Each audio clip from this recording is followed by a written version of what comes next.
What's up, guys? It's Tim with the Gutter Growth Podcast. I got Stone Shew here. What's up, Stone? What's going on? Not Glad to much, be man. here, man. How you doing today? Good. Glad to be here.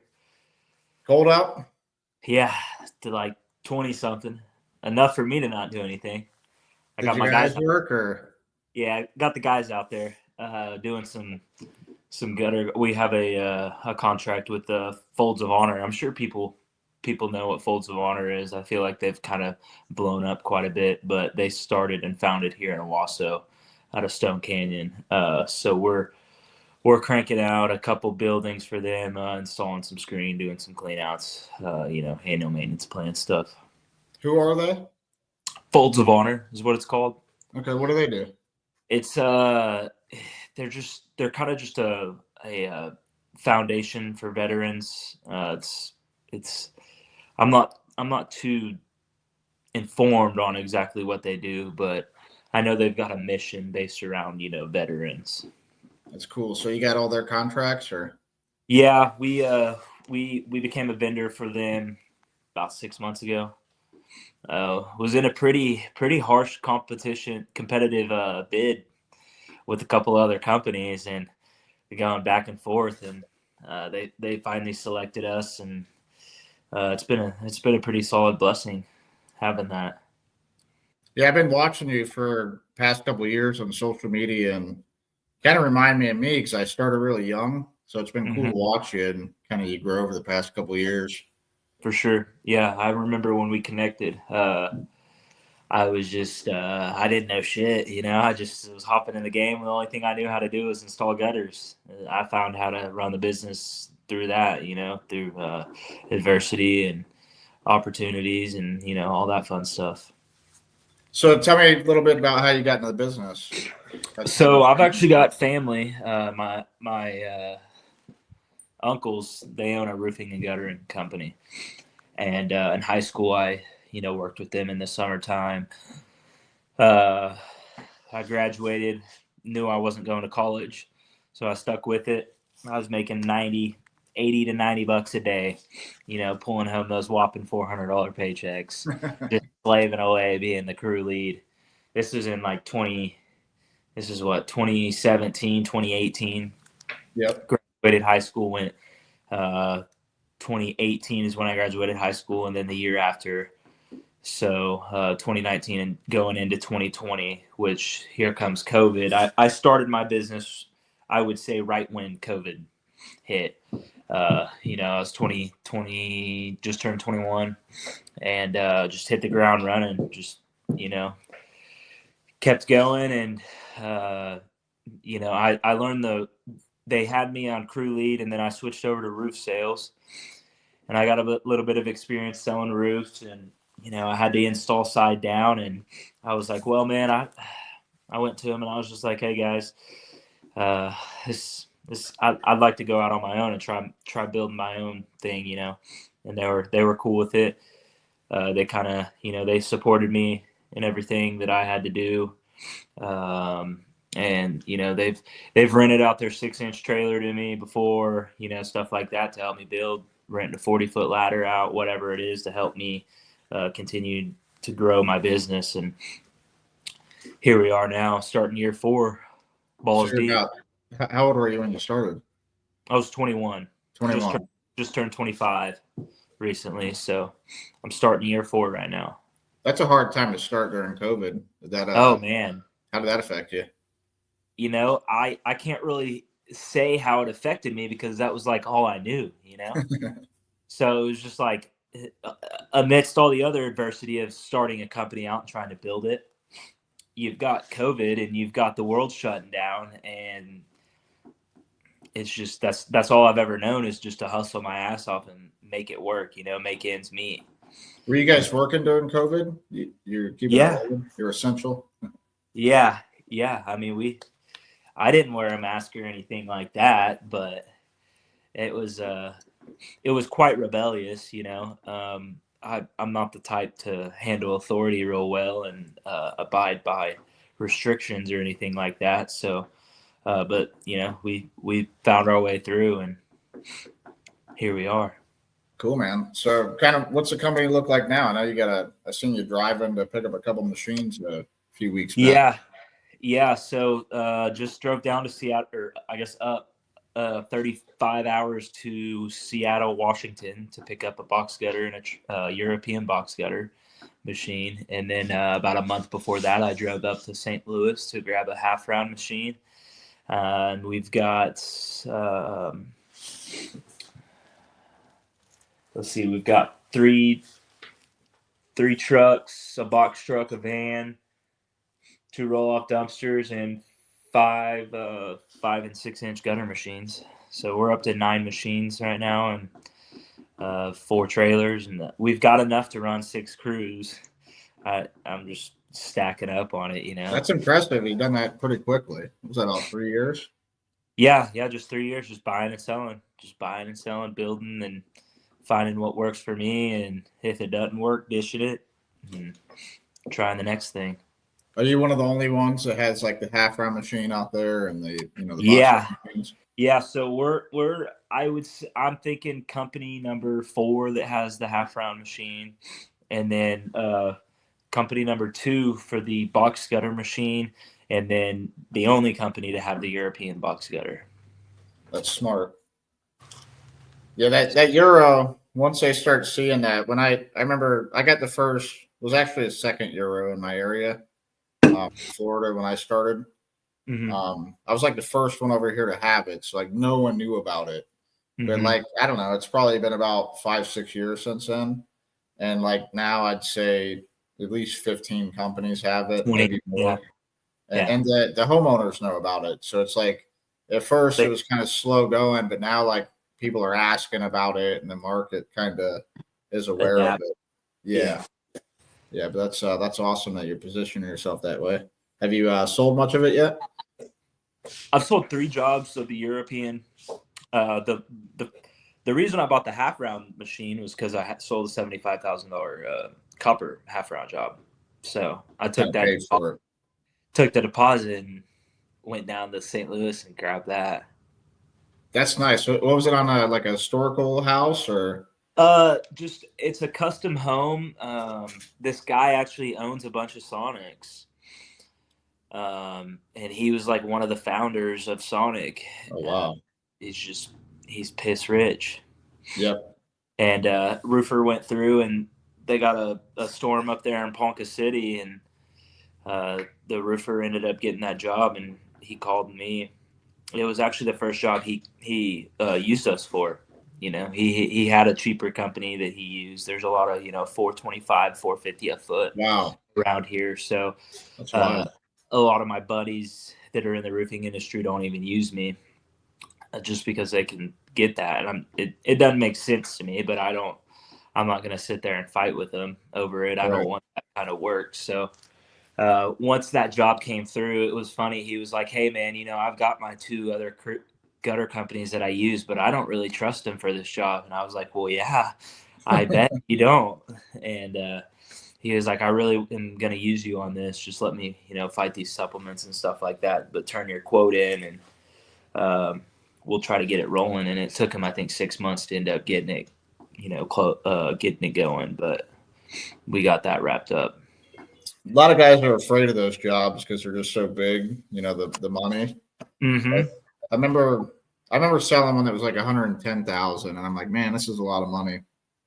And I looked up the guy's house, and his mortgage was $180,000 a month. Like, this is nothing. It's like me spending $1,500, Yeah. Just one house payment. Simple maintenance, yeah.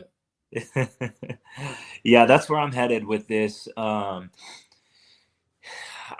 It's much nicer to make $1 million a year doing 100 jobs than it is making $1 million a year doing 450 jobs.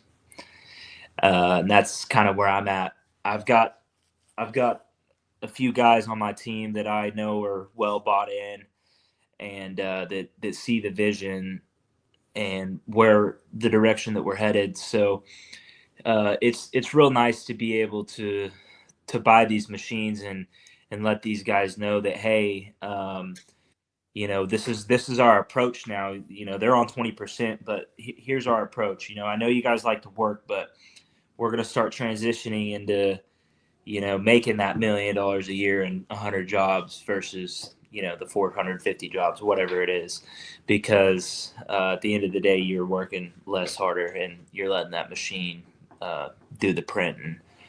So they're bought in. We've been having a bunch of team meetings. That's really the biggest thing. My biggest approach in these last 4 to 6 months has been really leadership and collective accountability, the non-negotiables, and really just doing that leadership training. I've got a vibe board right here that's huge. I don't know if you know what that is, but it's basically like a smart board. Okay. Doing trainings and stuff like that on there. It's real cool. It's been real helpful. Was that like a smart dry erase board? Yeah, it's essentially, yeah. So you just like erase it stuff on the computer. Mm-hmm. Oh, that's pretty cool. So what do you do? Like a weekly meeting? Yeah, so I've got one up here that I'm about to hit them with. It's going to be interesting too, because here lately they've kind of got a little content, and I feel like they think that they've been doing real great, but in all reality, I've been getting a couple callbacks every now and then, and so it's making it to where I'm able to throw up pictures on here and kind of have like a little slideshow and be like, hey, guys, here's the problem, here's how we fix it, and here's how we go forward with it. Here's if we run into this in the future, here's how we handle it. That's really the biggest thing. And heck, I've still got all these papers out here on my desk right here, one of my desks. And the two biggest thing, or the three biggest things really, is lessons repeat itself until you learn from it. So fix it.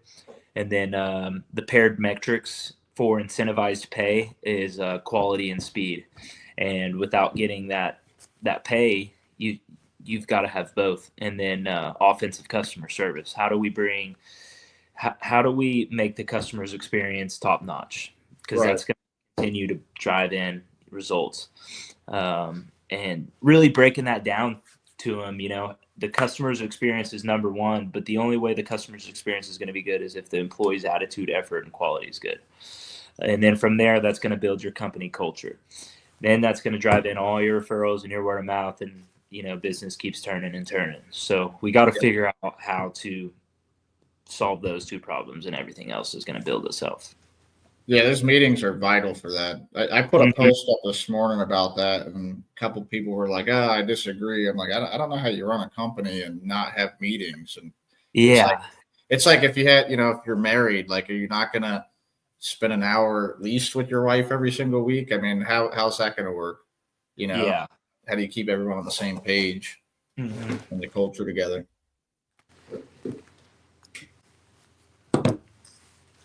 Right on, man. So, you guys work all year round in the winter? Or? Yeah, we pushed through. Really, well, we took half the week on Christmas week off, and then about half the week off for New Year's. But other than that, fortunately we can. I've got enough work to keep them busy. You guys really like both extremes, huh? Like really cold, really hot. Yeah. Oh yeah. Yeah. So we're supposed to get hit with a snowstorm tomorrow, actually. But it's not even the snow that's the big deal. It's the 0 degree temperatures and the 110 degree temperatures. That's where it's at. I'll work in the snow. I'll work in the hot.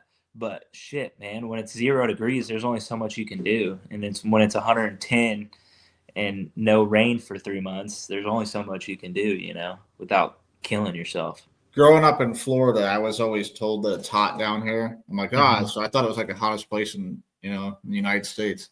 And then I went to Oklahoma City, and I was doing a job out there, and bro, it was 115 degrees. I'm like, what the hell is this? I didn't even know it got that hot.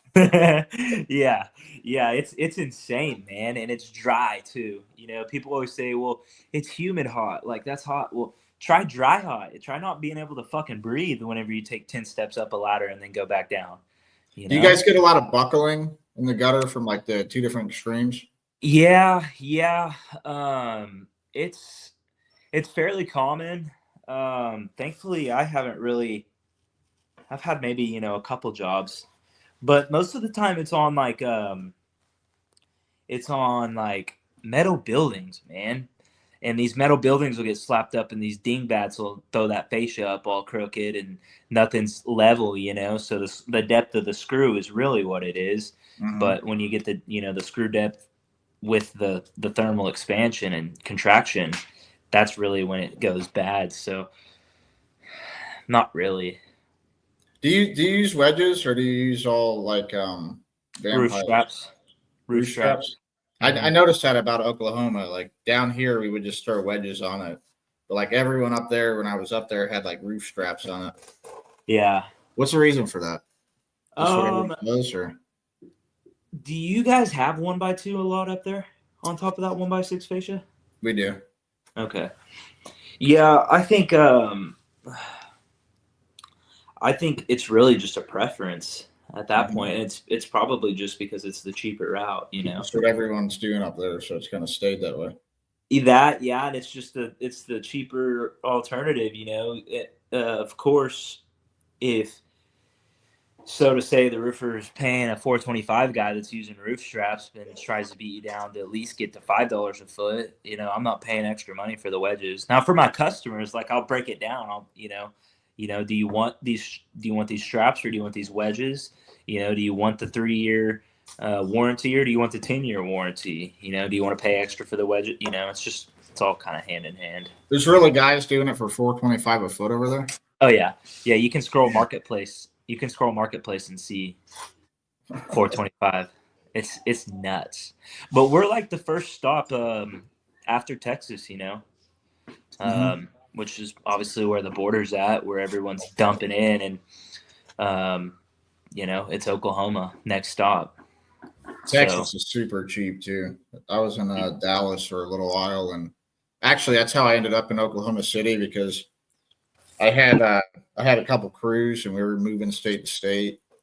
And I think I came from Minnesota, and I went to Dallas, and then when I brought my guys there, even though there was a hailstorm there, it was hard to get work because there was just like so many gutter companies, and there was like I remember one time I was doing a house, and we had like a 3-man crew, and then a guy pulls up to the house next to us, same size house, and they roll up with like 6 or 7 people, and they're just all coming out the back of the box truck, and all of a sudden it's like an assembly line. Like, what the hell's going on here? And they had that house done in like an hour and 15 minutes, and we're still sitting there working the rest of the day. I'm like, yeah. So that's what I was dealing with in Dallas, and I ended up splitting my crews up. So it was only like a 3-hour drive. So I had a couple crews in Dallas and some in Oklahoma City.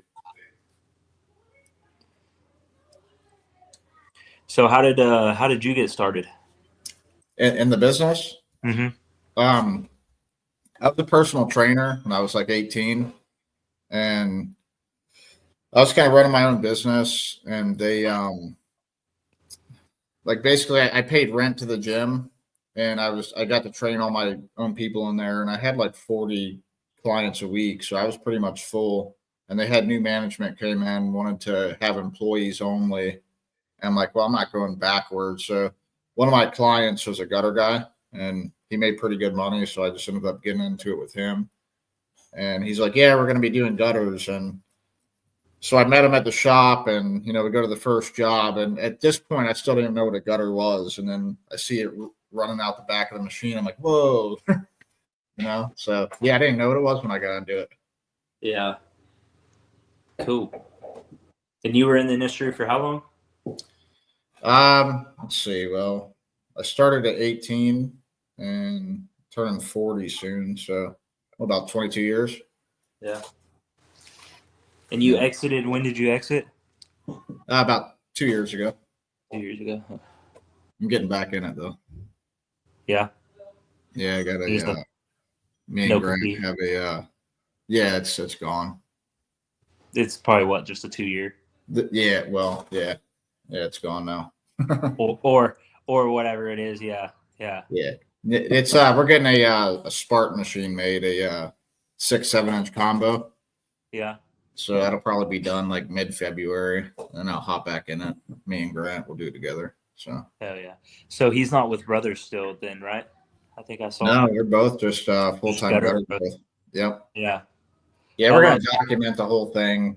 Have like a camera crew and stuff. That way, everyone can kind of see the process from ground In up. the field. Get it to like $1 million the first year.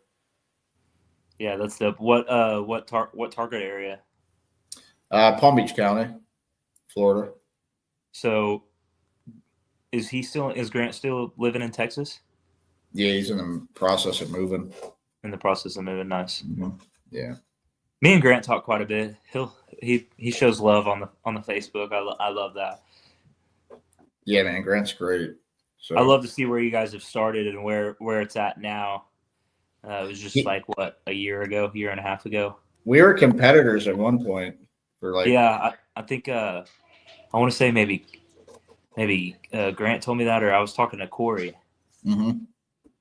Yeah. Corey's my man. I like Corey a lot, man. I like Corey a lot. He did all my copper work. That guy was making $3,000 a week for me, or with me, like him personally.